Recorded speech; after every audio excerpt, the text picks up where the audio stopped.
আজি আমি আলোচনা কৰিম ষষ্ঠ শ্ৰেণীৰ মানে ক্লাছ 6ৰ সমাজ বিচিত্ৰা নামৰ কিতাপখনৰ পাঠ নম্বৰ 9 পাঠ নম্বৰ 9 নাম হ'ল প্ৰাচীন ভাৰতৰ ৰাজবংশ আৰু সমাজ এই পাঠটোৰ সকলো প্ৰশ্ন উত্তৰ আজি এই ভিডিঅ'ৰ যোগেদি আলোচনা কৰিম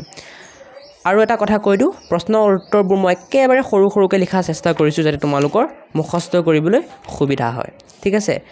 পাঠটোত মুঠতে 4টা অনুশীলনী আছে গোটেই অনুশীলনীকেইটাৰ সকলো প্ৰশ্ন উত্তৰৰ সমাধান মই দিম তাৰ আগতে আমি ধাৰণা চিত্ৰৰ পৰা বা কনসেপ্ট মেপৰ পৰা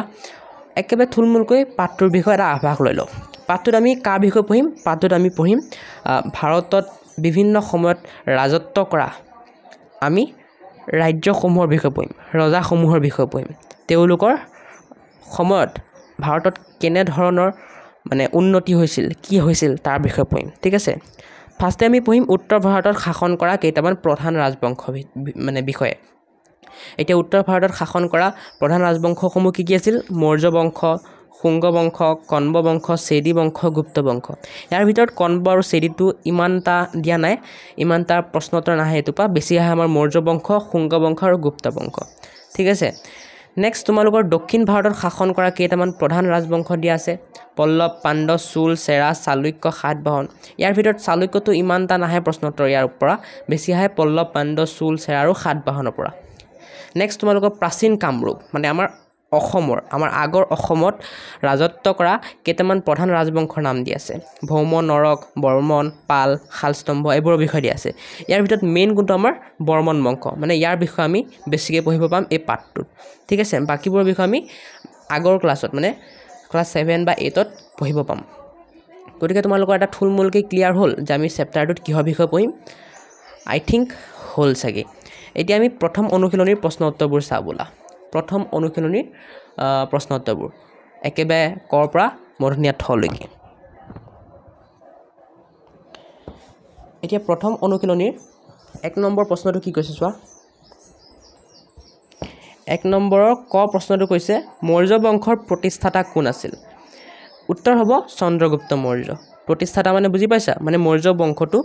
কোনে সকলোতকৈ আগত প্ৰতিষ্ঠা কৰিছিল মানে মৌৰ্য বংশৰ সবতছে ফাৰ্ষ্টত কোন ৰজা হৈছিল উত্তৰ হ'ব চন্দ্ৰগুপ্ত মৌৰ্য খ নম্বৰ দিছে অৰ্থশাস্ত্ৰ গ্ৰন্থখনৰ লেখক কোন উত্তৰ হ'ব কৌটিল্য এতিয়া এই কৌটিল্য কোন আছিল কৌটিল্য আছিল এই চন্দ্ৰগুপ্ত মৌৰ্যৰ মানে মৌৰ্য বংশৰ প্ৰধানমন্ত্ৰী আছিল ঠিক আছে গ নম্বৰ কি কৈছে বৰ্তমান ভাৰতৰ কোন অঞ্চলত মৌৰ্যসকলৰ ৰাজ্য অৱস্থিত আছিল উত্তৰ লিখিবা মৌৰ্যসকলৰ ৰাজ্য বৰ্তমান ভাৰতৰ উত্তৰ প্ৰদেশ বিহাৰ মধ্য প্ৰদেশ গুজৰাট উৰিষ্যা বাংলাদেশ আৰু পাকিস্তানৰ কিছু অংশত অৱস্থিত আছিল মানে এই ৰাজ্যবোৰৰ নাম যে দিছে এই ৰাজ্যবোৰকে মানে লগ লগাই আগত কি বুলি কোৱা হৈছিল মৌৰ্যসকলৰ ৰাজ্য বুলি কোৱা হৈছিল ঘ নম্বৰ তোমালোকক কৈছে মৌৰ্য ৰজাসকলৰ ভিতৰত কাক শ্ৰেষ্ঠ ৰজা বুলি জনা যায় মানে কোনজন ৰজাক সকলোতকৈ মানে বেষ্ট বুলি কোৱা হয় উত্তৰ হ'ব সম্ৰাট অশোকক তোমালোকে নাম শুনিছাই চাগে হয় উঙ নম্বৰটো কি কৈছে শুংগ বংশৰ প্ৰতিষ্ঠাপক কোন মানে শুংগ বংশৰ প্ৰথম ৰজা কোন আছিল যোনে শুংগ বংশটো প্ৰতিষ্ঠা কৰিছিল উত্তৰ লিখিবা পুষ্যমিত্ৰ শুংগ ঠিক আছে প্ৰথম 6 নম্বৰটো কি কৈছে তোমালোকৰ চোৱা পুষ্যমিত্ৰ শুংগ কোনটো বৰ্ণৰ লোক আছিল মানে তেওঁৰ জাতি কি আছিল সেইটো সুধিছে উত্তৰ লিখিবা ব্ৰাহ্মণ বৰ্ণৰ মানে তেওঁ ব্ৰাহ্মণ আছিল পুষ্যমিত্ৰ কি আছিল ব্ৰাহ্মণ আছিল ঠিক আছে দ্বিতীয় 6 নম্বৰটো সুধিছে গুপ্ত বংশৰ প্ৰতিষ্ঠাপক কোন উত্তৰ লিখিবা শ্ৰীগুপ্ত একেবাৰে মুখস্থ হৈ যাব চোৱা গুপ্ত শ্ৰীগুপ্ত ঠিক আছে বৰ্গীয় 6 নম্বৰটো কি কৈছে মৌৰ্যসকলৰ সময়ত উচ্চ পদাধাৰী বিষয়াসকলক কি বুলি জনা গৈছিল উত্তৰ লিখিবা আমৰ্ত্য বুলি জনা গৈছিল ঝ নম্বৰ কৈছে তোমালোকক অশোকৰ শাসনকালত উচ্চ পদবীধাৰী বিষয়াসকলক কি বুলি কোৱা হৈছিল উত্তৰ হ'ব মহামন্ত্ৰী বুলি কোৱা হৈছিল অশোকো এজন মৌৰ্য আছিল কিন্তু অশোকৰ সময়ত মহামন্ত্ৰী বুলি কোৱা হৈছিল কিন্তু আন মৌৰ্যসকলৰ দিনত কি বুলি কোৱা হৈছিল অমাত্য বুলি কোৱা হৈছিল ঠিক আছে 9 নম্বৰ কি কৈছে তোমালোকক অধ্যক্ষ বোলা বিষয়াসকলৰ দায়িত্ব কি আছিল উত্তৰ হ'ব অধ্যক্ষ বোলা বিষয়াসকলৰ দায়িত্ব আছিল বিভিন্ন বিভাগৰ কাম পৰিচালনা কৰা মূৰ্ধন্য ত নম্বৰটো কি কৈছে চোৱা মৌৰ্যসকলৰ সময়ৰ প্ৰধান বৰ্ণকেইটা কি আছিল উত্তৰ হ'ব ব্ৰাহ্মণ ক্ষত্ৰিয় বৈশ্য আৰু ক্ষুদ্ৰ এইকেইটাই আছিল মৌৰ্যসকলৰ প্ৰধান বৰ্ণ মানে মৌৰ্যসকলৰ সময়ৰ প্ৰধান বৰ্ণ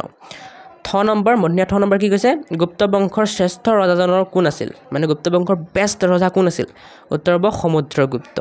এটা গুপ্ত বংশৰ প্ৰতিষ্ঠাপক বা শ্ৰেষ্ঠ ৰজাৰ নামকেইটা মনত ৰাখা একেবাৰে সহজ হ'ব তোমালোকৰ বাবে কাৰণ লাষ্টত গুপ্ত আছে ঠিক আছে গতিকে লাষ্টত গুপ্ত লগাই দিবা আৰু আগত সমুদ্ৰ লগাই দিলে কি হৈ যাব সমুদ্ৰগুপ্ত হৈ যাব মানে ইজিলি মুখস্থ কৰিব পাৰিবা আৰু অনুশীলনী 2 প্ৰশ্নোত্তৰবোৰ চাও এতিয়া অনুশীলনী 2 ক নম্বৰ প্ৰশ্নটো কি আছে মৌৰ্য বংশৰ সমসাময়িক দক্ষিণ ভাৰতৰ ৰাজবংশ তিনিটাৰ নাম লিখা সমসাময়িক মানে বুজি পাইছা মানে যেতিয়া মৌৰ্য বংশ চলি আছিল ভাৰতত যেতিয়া মৌৰ্য বংশৰ ৰজাসমূহে ভাৰতত ৰাজত্ব কৰি আছিল তেতিয়াই দক্ষিণ ভাৰতত কোন কেইটা ৰাজ্যৰ ৰজাই ৰাজত্ব কৰি আছিল মানে একে সময়তে সমসাময়িক মানে একে সময়ত মৌৰ্য বংশৰ লগতে একে সময়তে কোন কেইটা ৰজাই দক্ষিণ ভাৰতৰ ৰাজত্ব কৰি আছিল মানে সেইটো খুদিছে গতিকে উত্তৰ কি হ'ব মৌৰ্য বংশৰ সমসাময়িক দক্ষিণ ভাৰতৰ ৰাজবংশ তিনিটা আছিল পাণ্ড্য চোল আৰু চেৰা ঠিক আছে এই তিনিটা কি হ'ব এই তিনিটা ৰাজবংশ মৌৰ্য বংশৰ সমসাময়িক খ নম্বৰ কি কৈছে পাণ্ড্য বংশৰ ৰাজধানী কি আছিল ৰাজধানী মানে কেপিটেল যেনেকৈ আমাৰ অসমৰ ৰাজধানী কি দিছপুৰ তেনেকৈ পাণ্ড্য বংশৰ ৰাজধানী কি আছিল মাদুৰাই ঠিক আছে মাদুৰাই গ নম্বৰ তোমালোকক কি কৈছে উৰায়ুৰ কোনখন ৰাজ্যৰ শাসন কেন্দ্ৰ আছিল শাসন কেন্দ্ৰ মানেও ৰাজধানীকে বুজাইছে গতিকে তোমালোকে লিখিবা চোল ৰাজ্যৰ ঘ নম্বৰ তোমালোকক কি সুধিছে চেৰাসকলৰ অঞ্চলটোক কি বুলি জনা গৈছিল উত্তৰ লিখিবা চেৰাসকলৰ অঞ্চলটোক কেৰেলা বুলি জনা গৈছিল উঙ নম্বৰ তোমালোকক সুধিছে কাক অন্ধ্ৰ বুলি কোৱা হৈছিল বা জনা গৈছিল উত্তৰ লিখিবা সাতবাহনসকলক প্ৰথম 6 নম্বৰ কৈছে তোমালোকক চালুক্য বংশৰ প্ৰতিষ্ঠাপক কোন আছিল উত্তৰ লিখিবা প্ৰথম পুলকেশী দ্বিতীয় 6 নম্বৰ প্ৰশ্ন সুধিছে পল্লৱ বংশৰ প্ৰথম ৰজা কোন আছিল উত্তৰ লিখিবা সিংহ বিষ্ণু নেক্সট তোমালোকৰ বৰীয়া 9 নম্বৰ সুধিছে কাঞ্চীপুৰম কাৰ ৰাজধানী আছিল উত্তৰ লিখিবা পল্লৱ বংশৰ 6 নম্বৰ সুধিছে তোমালোকক দক্ষিণ ভাৰতৰ লোকসকলৰ প্ৰধান বৃত্তি কি আছিল উত্তৰ কৃষি কৰ্ম কাৰণ দক্ষিণ ভাৰতে হওক উত্তৰ ভাৰতে হওক বা অসমে হওক সেই সময়ত কি হৈছিল মানুহসকলৰ মেইন বৃত্তি মানে কাম কি আছিল কৃষি মানে খেতি কৰা গতিকে ডাইৰেক্ট তোমালোকৰ মুখস্থ হৈ যাব এইটো একেবাৰে ইজিলি হয় কি হ'ব কৃষি কৰ্ম অনুশীলনী 3 ক নম্বৰ প্ৰশ্নটো কি কৈছে চোৱা প্ৰাচীন কামৰূপৰ প্ৰথমটো ঐতিহাসিক বংশৰ নাম কি মানে প্ৰাচীন কামৰূপ মানে তোমালোকৰ একেবাৰে মানে অসমত সকলোতকৈ প্ৰথমে কোনটো বংশই ৰাজত্ব কৰিছিল ঠিক আছে তোমালোকৰ উত্তৰটো কি হ'ব উত্তৰ লিখিবা বৰ্মন বংশ ঠিক আছে খ নম্বৰ কৈছে তোমালোকক কোনজন কামৰূপ ৰজাই ভাস্কৰাব্দ নামৰ নতুন চনৰ প্ৰৱৰ্তন কৰিছিল উত্তৰ লিখিবা ভাস্কৰ বৰ্মন উত্তৰ কি লিখিবা ভাস্কৰ বৰ্মন বাকি নামৰ ৰজাই ভাস্কৰাব্দ নামৰ নতুন চনৰ প্ৰৱৰ্তন কৰিছিল লিখি দিবা লিখিব মন গ'লে আনসাৰটো মানে উত্তৰটো অলপমান খোলা হ'ব কিন্তু অকল ভাস্কৰ বৰ্মন বুলি লিখিলে তোমালোকে মাৰ্কছ পাই যাবা নেক্সট তোমালোকৰ গ নম্বৰ প্ৰশ্নটো কি কৈছে চোৱা বৰ্মন বংশৰ শ্ৰেষ্ঠ ৰজাজন কোন আছিল এই বজা হৈছে দেখিছা প্ৰশ্নটো ৰজা কৈ ল'বা হা দি ল'বা বৰ্মন বংশৰ শ্ৰেষ্ঠ ৰজাজন কোন আছিল উত্তৰ লিখিবা বৰ্মন বংশৰ শ্ৰেষ্ঠ ৰজা আছিল ভাস্কৰ বৰ্মন ঠিক আছে ঘ নম্বৰ কৈছে চীনা পৰিব্ৰাজক এইটো ৰ হ'ব হা তলত ফুট আছে ফুটটো নিদিবা এটা ৰ দি দিবা পৰিব্ৰাজক মানে কি জানা পৰিব্ৰাজক মানে টুৰিষ্ট মানে বেলেগ ঠাইৰ পৰা যে ফুৰিবলৈ আহে মানুহ সিহঁতক কি বুলি কোৱা হয় পৰিব্ৰাজক বুলি কোৱা হয় এতিয়া চীনা পৰিব্ৰাজক মানে চাইনিজ টুৰিষ্ট হিউৱেন চাং কামৰূপলৈ কেতিয়া আহিছিল উত্তৰ লিখিবা চীনা পৰিব্ৰাজক হিউৱেন চাং ভাস্কৰ বৰ্মনৰ শাসনকালত কামৰূপলৈ আহিছিল ঠিক আছে এই চনটো লিখিবা নেলিখিলেও একো কথা নাই কাৰণ তোমালোকৰ চন মনত নৰয় মই জানো গতিকে নেলিখিলেও একো কথা নাই হ'ব নেক্সট কৈছে তোমালোকক বিষয় বুলিলে কি বুজা উত্তৰ লিখিবা বিষয় বুলিলে কামৰূপ ৰাজ্যৰ প্ৰশাসনিক গোট বুজায় বিষয় মানে কি কামৰূপ ৰাজ্যৰ প্ৰশাসনিক গোট প্ৰথম 6 নম্বৰ কি কৈছে তোমালোকৰ কামৰূপ ৰাজ্যৰ কেইটামান উল্লেখযোগ্য বৃত্তিৰ নাম লিখিব দিছে মানে কেইটামান উল্লেখযোগ্য কামৰ নাম লিখিব দিছে উত্তৰ লিখিবা কামৰূপ ৰাজ্যৰ কেইটামান উল্লেখযোগ্য বৃত্তি আছিল কৃষি মানে খেতি কাপোৰ বোৱা কাঁহ পিতলৰ পাত্ৰ তৈয়াৰ কৰা আৰু মাটিৰ পাত্ৰ তৈয়াৰ কৰা এইখিনি লিখি দিলেই হৈ যাব নেক্সট আমি 4 নম্বৰ অনুশীলনী চাম বোলা 4 নম্বৰ অনুশীলনীৰ ক নম্বৰ প্ৰশ্ন আমাক কি কৈছে গুপ্ত যুগক কিয় সোণালী যুগ বুলি কোৱা হৈছিল উত্তৰ লিখিবা গুপ্ত যুগক সোণালী যুগ বুলি কোৱা হৈছিল কাৰণ এই সময়ত সাহিত্য সংস্কৃতি বিজ্ঞান আৰু শিল্পৰ বহুত বিকাশ হৈছিল এইখিনিয়ে লিখিলে হৈ যাব ঠিক আছে এতিয়া সাহিত্য মানে কি জানা সাহিত্য মানে আমি যে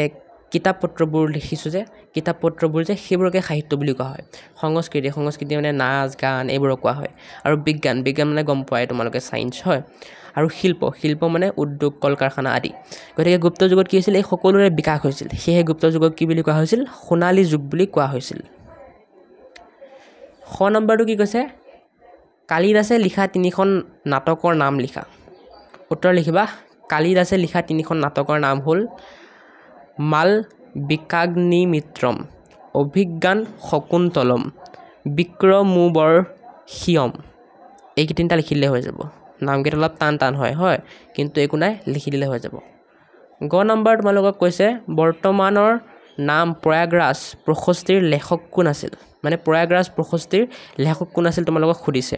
কোনে লিখিছিল সুধিছে উত্তৰ লিখিবা হৰিসেন ঘ নম্বৰ তোমালোকক সুধিছে দ্বিতীয় চন্দ্ৰগুপ্তৰ সভাসদ অমৰ সিংহই ৰচনা কৰা অভিধানখনৰ নাম কি উত্তৰ লিখিবা অমৰকোষ ঙ নম্বৰ কি কৈছে তোমালোকক দক্ষিণ ভাৰতত কি ভাষাত নাটক কবিতা আদি ৰচনা কৰা হৈছিল উত্তৰ লিখিবা দক্ষিণ ভাৰতত সংস্কৃত তামিল তেলেগু কানাড়া আৰু মালায়ালম ভাষাত নাটক কবিতা আদি ৰচনা কৰা হৈছিল এতিয়া এইটো মুখস্থ কৰা একেবাৰে সহজ ট্ৰিকটা দিওঁ মই তোমালোকে মনত পেলাবা দক্ষিণ ভাৰতত কি ভাষা কোৱা হয় তেতিয়া তোমালোকৰ মনত আহিব তামিল তেলেগু কানাড়া ক'ত কোৱা হয় কৰ্ণাটকত কোৱা হয় মালায়ালম হয় এইবোৰ ভাষা ক'ত কোৱা হয় দক্ষিণ ভাৰতত কোৱা হয় লগতে সংস্কৃত সেই সময়ত সংস্কৃত ভাৰতৰ সকলো ঠাইতে কোৱা হৈছিল সংস্কৃত ভাৰতৰ সকলো ঠাইৰ এটা মানে উল্লেখযোগ্য ভাষা আছিল গতিকে সংস্কৃতটো সোমাই যাব গতিকে এনেকৈ কৰিলে তোমালোকৰ নামকেইটা মনত ৰৈ যাব ঠিক আছে সো এইখিনি আছিল তোমালোকৰ এই পাঠটোৰ সকলো প্ৰশ্নৰ সমাধান আশা কৰোঁ ভিডিঅ'টো ভাল লাগিলে ভিডিঅ'টো এটা লাইক কৰি চেনেলটো ছাবস্ক্ৰাইব কৰি দিবা বাকি বেলেগ যদি কিবা টপিকৰ ওপৰত ভিডিঅ' লাগে ক'বা নহ'লে মইতো সমাজ বিজ্ঞানৰ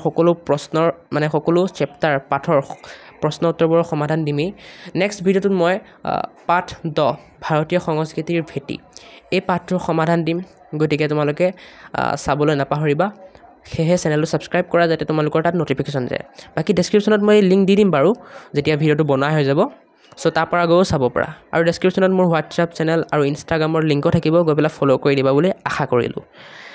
বাকি তোমালোকৰ যদি এই গোটেই সমাজ বিজ্ঞান কিতাপখনৰ তোমালোকৰ নোটছ লাগে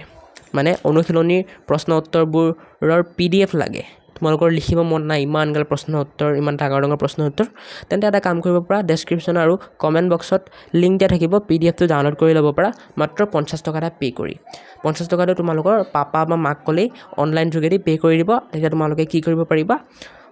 ডাউনলোড কৰি ল'ব পাৰিবা PDFটো ঠিক আছে PDFটো যেতিয়া মোৰ মানে বনাই হৈ যাব তেতিয়াহে দিম তোমালোকে তাৰ আগত যদি চেক কৰা নাপাব পাৰা যেতিয়া বনাই হৈ যাব তেতিয়া দিম তেতিয়াহে চেক কৰিলে পাবা ঠিক আছে বাকি যদি কিবা প্ৰবলেম হয় কমেণ্টত ক'বা কমেণ্ট বক্সটো আছেই হয় সো আজিলৈ ইমানখিনি লগ পাইছোঁ বেলেগ এটা ভিডিঅ'ত কিপ ৱাচিং কিপ ছাপৰ্টিং কিপ লাভিং